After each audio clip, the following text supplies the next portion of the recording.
একটা প্রশ্ন আসছে, লুবাবা নামে এক মেয়ে 16 বছরে বিয়ে হয়, পুরো দেশ তোলপাড়, এটি কি বাল্য বিবাহ? দেখেন, এই কথাটা বুঝতে হলে একটু ঠান্ডা মাথায় বুঝেন। সেটা হচ্ছে, আমাদের দেশে আইন হলো 18 বছরের আগে কেউ বিয়ে করতে পারবে না। আর শরীয়তের আইন হলো যে অ্যাডাল্ট হয় সে কি করতে পারবে? বিয়ে করতে পারবে। এবার বুঝেন তো, 18 বছরের আগে যদি বিয়ে করে, এটা হোক 15 দিন হোক 10 দিন, তাইলে আইনে মামলা খাবে কাজী, মামলা খাবে বাপ মা ছেলে, এটা নাকি অন্যায়।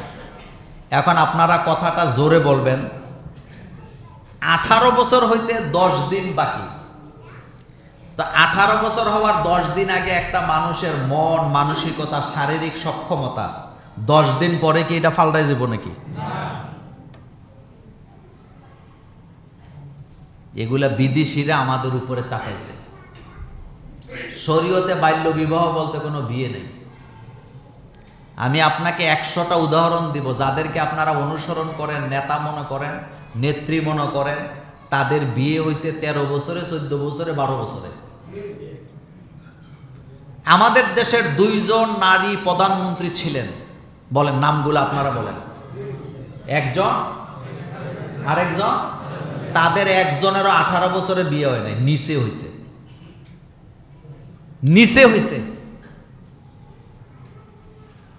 কেউ যদি জিনা থেকে বাঁচার জন্য 15 বছরে বিয়ে করে, এটা কি দোষের কিছু? কিন্তু সমস্যাটা কি জানেন?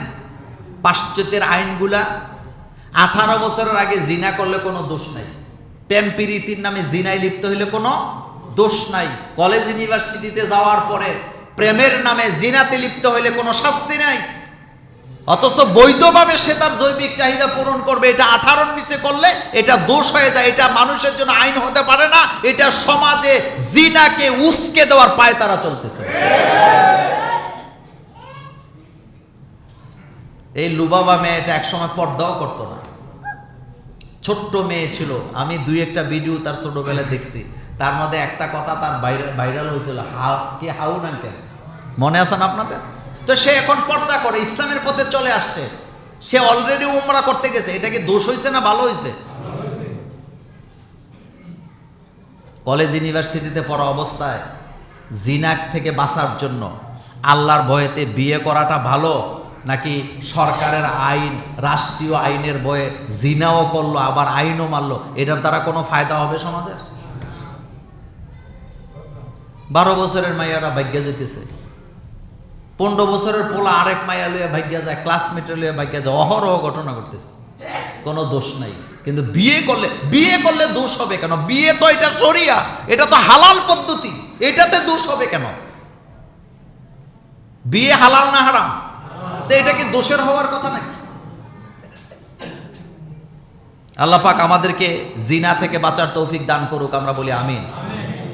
শাশুড়ি আমাকে সারাক্ষণ কাজের মধ্যে রেখে আমাকে কষ্ট দেয়, এই বিষয়ে বাবা মায়ের কাছে বলতে পারবো কিনা? প্রথম কথা হলো, আমাদের দেশের শাশুড়িরা যদি মায়ের ভূমিকা পালন করত, তাইলে সংসারের অর্ধেক ঝামেলা কি হইতো? মিঠে যেত। কিন্তু এটা করে না। তিনি এক সময় পুত্রবধূ ছিল, শাশুড়ি আগে শাশুড়ি হয়েছে না আগে বউ হয়েছে? তো উনি যখন অত্যাচারিত হয়েছে, সিদ্ধান্ত নেওয়া উচিত ছিল যে আমি যে অত্যাচার সহ্য করছি, আমি আমার ছেলের বউরে অত্যাচার দিব না। তাইলে ভালো হইতো না খারাপ হইতো? কিন্তু না, এটা তারা শিক্ষা নেয় না। 2 নম্বর কথা হলো, স্বামীর সংসার গুছিয়ে রাখা, সংসারের দায়িত্ব পালন করাটা প্রত্যেক নারীর উপরে ওয়াজিব। প্রত্যেক নারীর উপরে কি ওয়াজিব? আপনি স্বামীর সংসার দেখে শুনে রাখবেন। তবে স্বামীর মা বাপের সাথে বেয়াদবি করা যাবে না, বেয়াদবি করা। কিন্তু স্বামীদের এখানে একটা ভূমিকা আছে, সেই ভূমিকাটা হলো, আপনার স্ত্রী কিন্তু আপনার মা বাবার দাসী না, আপনার ভাই বোনের দাসী না, আপনার বোনের জামাইয়ের খাদেম দান না। আপনার স্ত্রীটা আপনার কাছে সম্মানের, আপনি আপনার স্ত্রীর ইজ্জত সম্মান রক্ষা করা আপনার দায়িত্ব।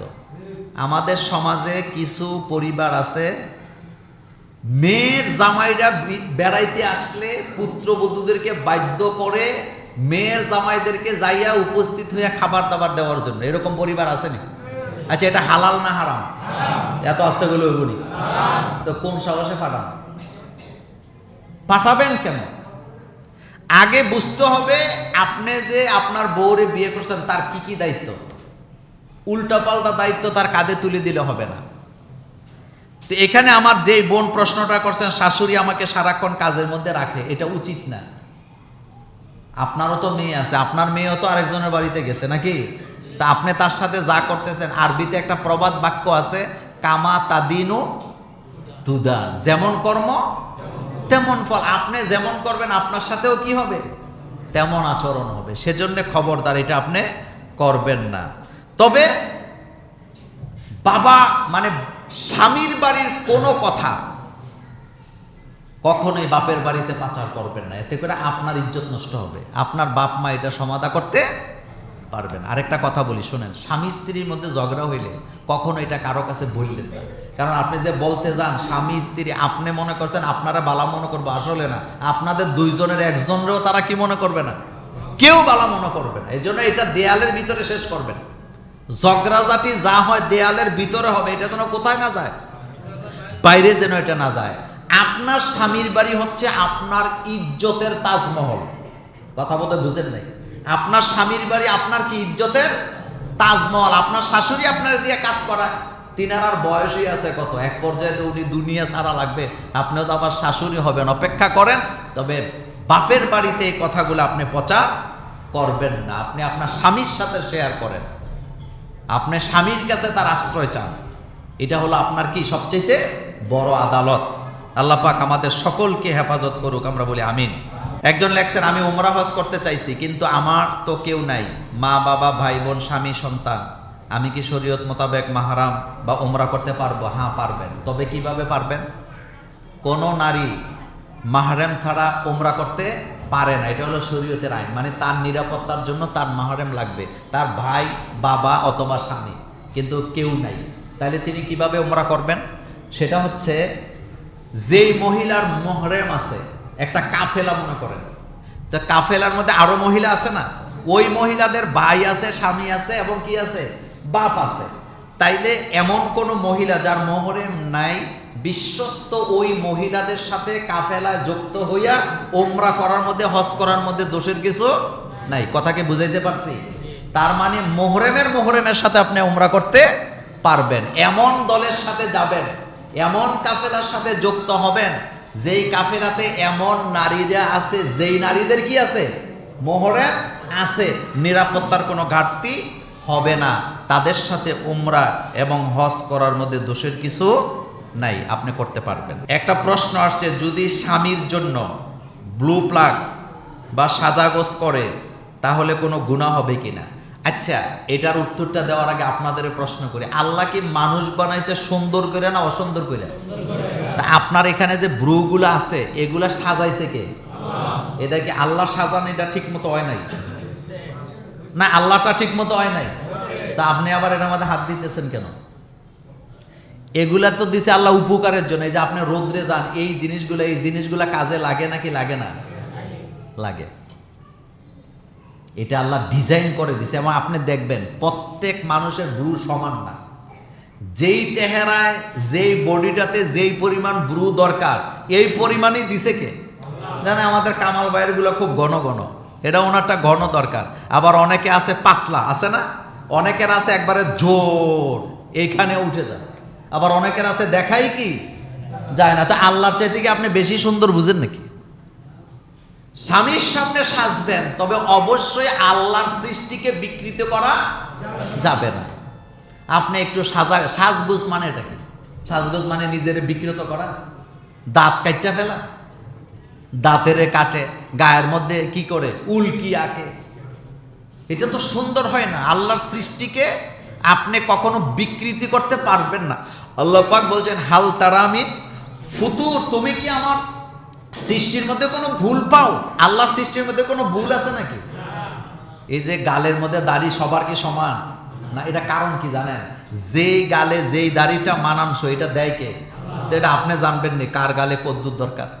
যেমন এই যে আমাদের জামাইয়ের গালে দেখছেন নি কত দাড়ি। আবার এনে আরেকজন আছে আমাদের মুরব্বী, ওনার এই জায়গায় দাড়ি এই জায়গায় নাই। এক কথায় আল্লাহ পাকের চাইতে সুন্দর আর কেউ বুঝে? তা আপনি স্বামীর সামনে ভ্রু প্লাকার দরকারটাকে? আপনি ভ্রুটা তো আল্লাহ দিছে সুন্দরের জন্য, এটাকে ঠিক রেখে সাজুগুজু করে দেখেন আপনার আরো বেশি সুন্দর লাগবে।